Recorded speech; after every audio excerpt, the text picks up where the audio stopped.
evening. This video documentation is in regards to the E60 chassis taillights. I have pulled out the driver left side taillight side for the red smokes. I just wanted to kind of confirm with you in regards to this documentation, the bench testing process. Normally we do this all for all taillights before shipping, but I just want to make this video for you to kind of give you a better idea of what the process entails. So I actually have a 12-volt power supply on me right now. I'm going to go ahead and bench test each of the functions. You should see the following functions light up, which I'll go ahead and count it out. One being the turn signal, the second being the parking lights, the third going to be the brake lights. But however, for this tail lights, the brake light bulb is actually separated into two separate brake light bulb. So you'll see one inner brake light bulb and then one outer. From my experience with BMWs, the outer brake light bulb is your normal bulb, and the inner will be the more of a secondary panic brake bulb when you brake a bit quick. So with that being said, going down one more time, you got signal, inner bulb, inner brake bulb, outer brake bulb. You got parking lights, you got reverse lights. From there, that's already 5 pins. Counting the grounding negative, that should be 6 pins total. I'm going to go ahead and run through the functions right now, and then just to kind of give you more of a visual representation. So turning on my power supply right now, going from top to bottom. Sorry, I need to get a proper ground. Alright. That one. Oops. Alright, I'm going to have my coworker call out what the bulb functions are going to be. So this is inner brake light, turn signal, outer brake light, reverse light, parking light, with the 4 LED nodes as well as the eyebrow and the light at the end right here in the inner side. Alright, just to reconvene.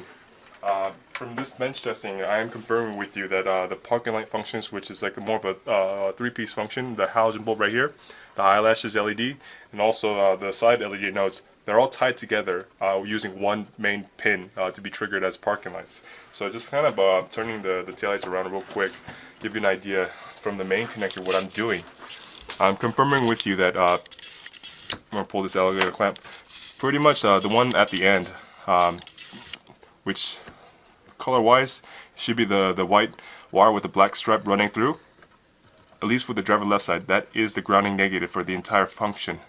So from here, you can see that there's 6 pins total, which I've already called out 5 of the positive functions, and then the last 6th pin remaining will be the grounding negative. So one more time, the grounding negative is all the way on the end. It should be the white wire with black stripe.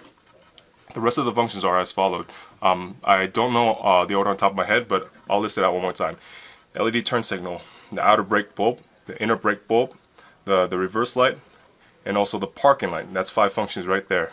So what we're actually showing this video is just wondering if you have an access to a 12-volt battery supply, just to go ahead and bench test it. In the event that when you upon bench testing, the parking lights all work without any issues. Pretty much tells us that even with an exchange, there might be a few concerns that the issue might happen again.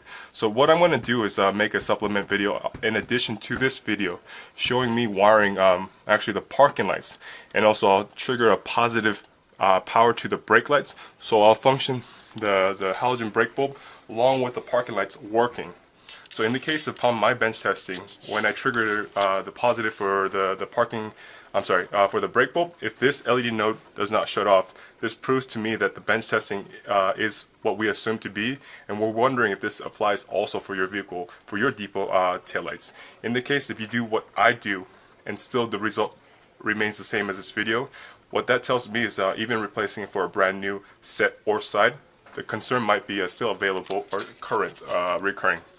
I just want to take that and I'll make a second part of the video, supplement this, me wiring everything in regards to the parking plus brake.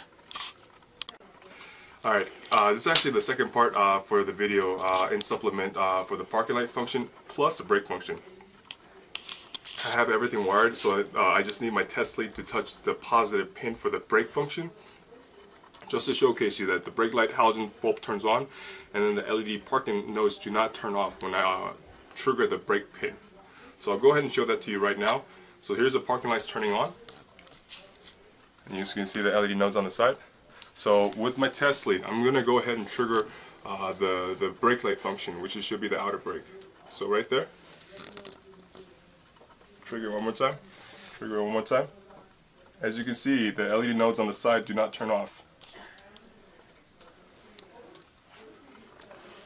So, in regards to all of this, what we're showcasing, I'm just wondering if this is something that you can replicate on your end, not involving your vehicle's connections, of course, because we're wondering if this is also the same upon a separate 12-volt power supply. If in the case that your results are exactly the same, what I'm showing you, that the parking LEDs are all working, and on top of that, when you trigger your brake light function, and if the LED nodes still remain on the sides upon bench testing, I do believe that even replacing the set or the side might yield the same results. So we're just wondering if you can help us out in regards to this testing process for the bench testing, just so that we have the peace of mind that if in the case your results are different, if you can provide that video for us, what we're going to do is supply to our vendor, just so that we can kind of get this RMA ongoing. This is actually the last piece of key information we need from you, so that we have, I guess, an idea of what's going on in your vehicle. We appreciate your time. Thank you so much for your cooperation.